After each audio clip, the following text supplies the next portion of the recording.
Hey everybody, welcome to the first episode of Machine. I'm your host, Ayden Hartford. Today we're going to be talking about the Jim Jarmusch movie, Dead Man. I haven't much to say about Dead Man because in the physical and literal sense, not much really happens over its 2-hour-long runtime, or at least I thought, until I read some essays about the film after watching it for the first time, and now I've gathered and understand its deeper purposes and concepts. Anything from the effects of the Industrial Revolution on wildlife and nature. Look, they're shooting buffalo.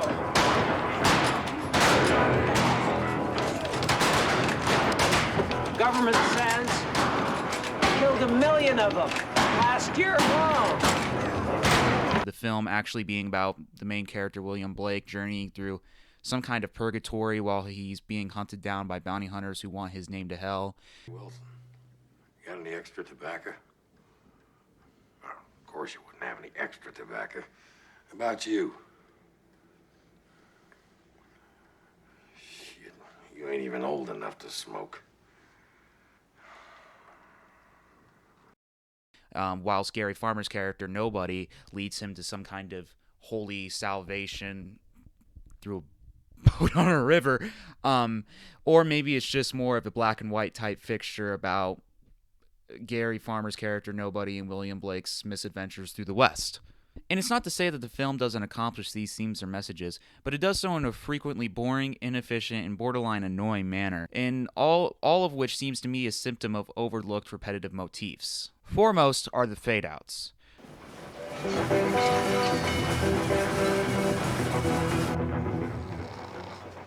The goal of this editing technique was to make it seem as if though each finishing shot was the conclusion of a stanza in a poem.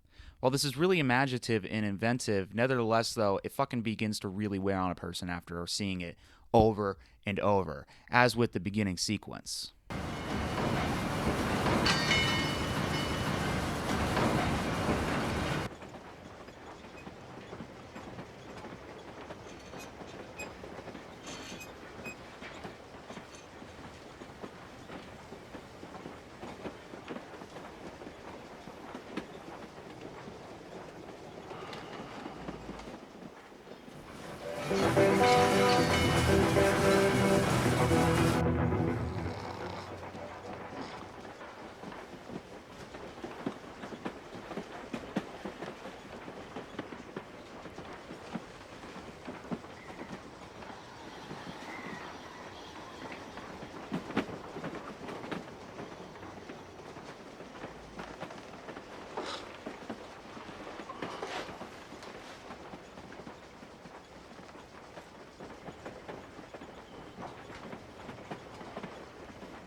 You're automatically suspended into this thought process of, like, okay, and waiting for the film to pick itself up and shift into a different motion. However, it just continues with that zoom in on the train wheel, Neil Young's overdriven delayed guitar, back to depth to fade us to black to restart the whole thing again. And after reruns of this motion, we do delve into some captivating dialogue between William Blake and the conductor of his transporting train with some real badass one-liners at the end. Well, that doesn't explain why you've come all the way out here. All the way out here to hell. I wouldn't know because, I don't read. But, I'll tell you one thing for sure. I wouldn't trust no words written down on no piece of paper, especially from no Dickinson out in the town of Machine. You're just as likely to find your own grave. And that's how the next couple hours operate.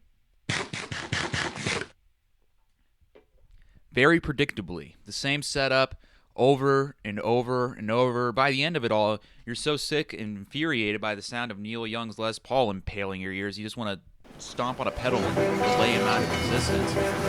Every fucking scene ends with that distorted ring, and it keeps getting heavier and heavier as the film goes on. The reoccurrence of these minute aspects really holds the movie back from exploring its meaning efficiently. On the other hand, there were really a multitude of things I did enjoy about the film. The camera work was first rate. Jarmusch's direction to photograph these often barrenly desolate western landscapes is nothing short of dazzling and ingenious. All of the picture's facets are brilliantly captured and added to the overall mood and feel of the movie. Not to mention, I'm a real sucker for black and white, so these two colors supply a consortium of tautly gripping shots. The cast lineup assembled seems effortlessly ideal. Johnny Depp does a great job in captivating performance as William Blake, and Gary Farmer's character, nobody reaches the same heights, as does their chemistry. William Blake. It's so strange that you don't remember any of your poetry.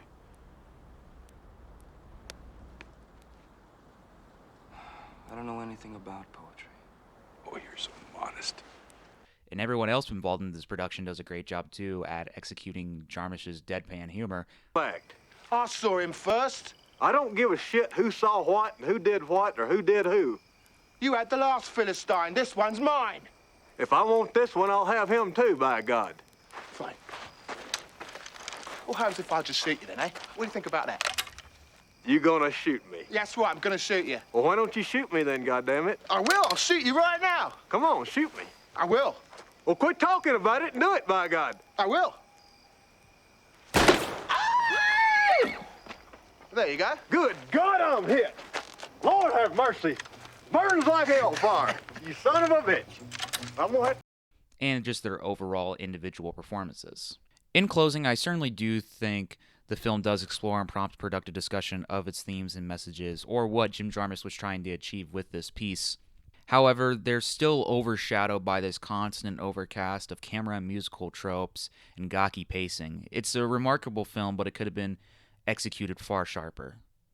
Negative 3.5. My name is Ayden Hartford. This is Machine.